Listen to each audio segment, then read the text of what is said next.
मैं PM Meena, associate professor in history, Rajesh Pilot, government college Lalsot. विद्यार्थियों, आज हम बीए पार्ट सेकंड इतिहास का जो सेकंड प्रश्न पत्र है, भारतीय संस्कृति के मूल आधार, इसके अंतर्गत आज हम वर्ण व्यवस्था पर चर्चा करेंगे। जैसा कि वर्ण, आश्रम एवं परिवार हिंदुओं के सामाजिक जीवन की आधारशिला रही है। आर्यों के समय से सामाजिक जीवन इसी व्यवस्था पर आधारित था। वैदिक युग में आर्यों ने कार्य विभाजन की दृष्टि से समाज को 4 वर्गों में विभक्त कर दिया। 4 जो वर्ग बने उनमें ब्राह्मण, क्षत्रिय, वैश्य और शूद्र, इन 4 वर्णों में विभक्त कर दिया। वर्ण व्यवस्था में प्रत्येक वर्ण का कर्तव्य निश्चित था, जिसका पालन करना उसके लिए आवश्यक था। जैसे ब्राह्मण का धार्मिक, क्षत्रिय का राजनीतिक तथा सैनिक, वैश्य को वाणिज्य व्यापार तथा शूद्र को इन 3 वर्णों की सेवा करने का काम सौंपा गया। इस व्यवस्था का मुख्य उद्देश्य सामाजिक संगठन, सुव्यवस्था, समृद्धि बनाए रखने तथा समाज को अनावश्यक प्रतिस्पर्धा से बचना था। आज के युग में इस वर्ण व्यवस्था की काफ़ी आलोचना की जा रही है, परंतु प्राचीन काल में इसे देवीय व्यवस्था समझा जाता था। भारतीयों का कर्म सिद्धांत में अटूट विश्वास था, इसीलिए उनका मानना था कि पूर्व जन्म में किए हुए कर्मों के अनुसार मनुष्य का किसी विशेष वर्ग या जाति में जन्म होता है और कार्य विभाजन के आधार पर इनका विभाजित कर रखा था। अब ये जो वर्ण व्यवस्था है, इसकी हम उत्पत्ति किस प्रकार हुई, इसके बारे में चर्चा करेंगे। देखो, सर्वप्रथम तो ये जो हमारी वर्ण व्यवस्था थी वो रंग पर आधारित थी। इसको हम रंग मूलक वर्ण व्यवस्था कहते हैं। भारत में जब आर्य आए तो उन्होंने यहाँ के जो मूल निवासी थे उनको युद्धों में पराजित करके और पीछे धकेल दिया और उन्हें दास भी बना लिया। तो इस तरह से भारतीय समाज में जो पहली वर्ण व्यवस्था का आधार बना वो था रंग मूलक, जिसमें क्योंकि जो आर्य आए थे वो गोरे वर्ण के थे और यहाँ के जो मूल निवासी थे वो उनकी अपेक्षा काले रंग के थे। तो इस तरह से समाज में 2 वर्ग में विभक्त हो गया। एक जो सफ़ेद वर्ण के थे वो आर्य कहलाए और जो यहाँ के मूल निवासी थे जिनका कलर काला था वो अनार्य कहलाए। तो इस तरह से 2 भागों में समाज विभक्त हो गया, रंग के आधार पर। और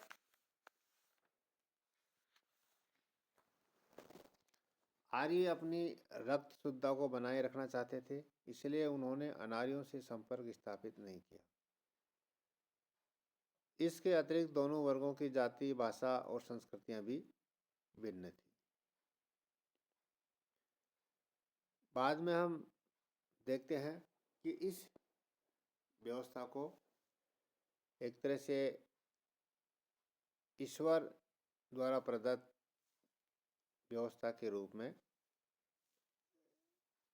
इसको प्रसारित किया गया और इसका उल्लेख हमें ऋग्वेद का जो पुरुष सूक्त है उसमें देखने को मिलता है, जिसमें ये कहा गया है कि विराट महापुरुष ने इस वर्ण व्यवस्था को जन्म दिया, यानी उनके द्वारा इसको स्थापित की गई है, जिसमें ये बताया गया है पुरुष सूक्त में कि इस विराट महापुरुष ने अपने मुँह से ब्राह्मणों को, भुजाओं से क्षत्रियों को, जंघाओं से वैश्य को और पैर से शूद्र की उत्पत्ति की और उनका कार्य भी विभाजन कर रखा है कि ब्राह्मण का कार्य होगा धार्मिक यज्ञ करना, अध्यापन, अध्ययन और दान देना लेना, ये सब कार्य ब्राह्मण वर्ण का निश्चित किया। इसी तरह से जो क्षत्रिय है उनको प्रशासन, देश की सुरक्षा का कार्य सौंपा। वैश्य वर्ग है उसको अर्थव्यवस्था से जोड़ा गया, यानी जितना भी व्यापार, वाणिज्य, उद्योग, कृषि, ये सब अर्थ से संबंधित है और इनको कार्य करने वाले को वैश्य कहा गया। और ऊपर के जो 3 वर्ण है इनकी जो सेवा करने के लिए चौथा वर्ण, जिसको हम शूद्र कहते हैं, उसकी उत्पत्ति बताई गई है। लेकिन इन 4 वर्णों के होते हुए भी जो हमारा ऋग्वेदिक काल है उसमें हमारी वर्ण व्यवस्था में ऊंच नीच, छुआछूत का भेद विद्यमान नहीं था, क्योंकि ऋग्वेद में लिखा है, एक व्यक्ति जो अपने आप को वो कहता है कि मैं कारु हूँ, मेरे पिता बीसक है और मेरी माता उपल प्रशिक्षिणी है, हम तीनों एक साथ रहते हैं। तो इसका अर्थ ये हुआ कि भाई जो स्वयं मंत्र निर्माता है वो ब्राह्मण है, पिता जो बीसक है, वैद्य है, वो वैश्य वर्ग में है, और माताजी जो उपल प्रशिक्षिणी से जो आटा पीस रही है वो शूद्र की श्रेणी में है। लेकिन वो कहता है कि हम तीनों का अलग अलग व्यवसाय होते हुए भी तीनों एक साथ रहते हैं। तो इससे इस बात को बल मिलता है कि उस समय समाज में जो वर्ण व्यवस्था थी वो एक तरह से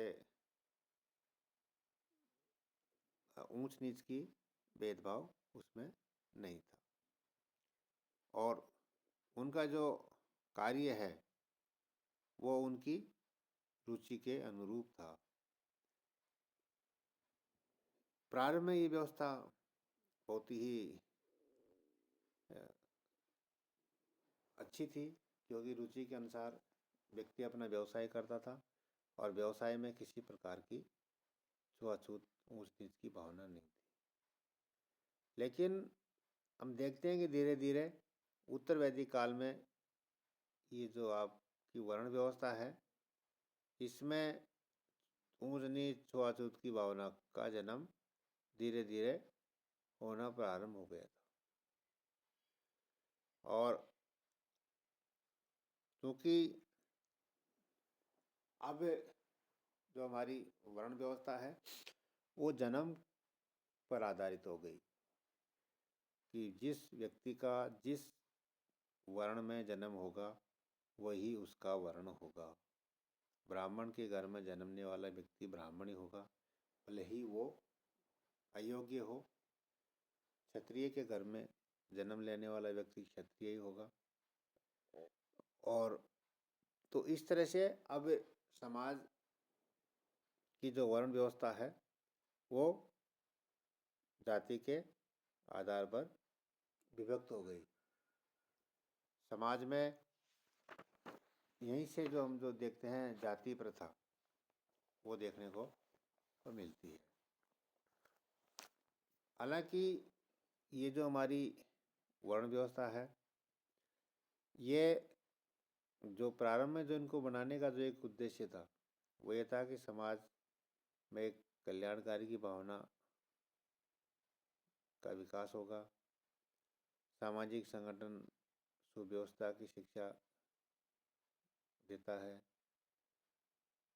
ये संगठन श्रम विभाजन के महत्व को स्वीकार करता है और इसमें अनावश्यक प्रतिस्पर्धा के लिए कोई स्थान नहीं है। तो इस तरह की हम ये व्यवस्था थी, लेकिन हम देखते हैं कि धीरे धीरे इसमें कई प्रकार की बुराइयां पैदा हो गई और इसके अंतर्गत धीरे धीरे हिंदुओं में कई जातियां विभाजित हो गई, फिर उपजातियां हो गई और उसमें एक दूसरे को ऊंचा नीचा दिखाने वाली स्थिति पैदा होने लग गई और एक सामाजिक एकता का जो मार्ग था वो एक तरह से अवरुद्ध हो गया। जाति व्यवस्था ने समाज को कमज़ोर किया है और इसी की वजह से जो छुआछूत सांप्रदायिकता की भावना का जन्म हुआ। इस वर्ण व्यवस्था में कई प्रकार की कुप्रथाओं का जन्म भी हुआ है, इससे समाज का विकास का मार्ग अवरुद्ध हो गया और जो वर्ण व्यवस्था जो रंग से शुरू हुई थी, उसको बाद में देवीय रूप दे करके उनकी उत्पत्ति मानी गई है, फिर कर्म पर आ गई और आखिर में जन्म से आ गई, जाति का उसके अंतर्गत बढ़ाव हो गया। लेकिन फिर भी हम देखते हैं कि जो हमारा प्राचीन समय में जो हमारी जो व्यवस्था थी वो बहुत ही अच्छी व्यवस्था थी। बाद में अवश्य उसमें कुरीतियाँ आ गई।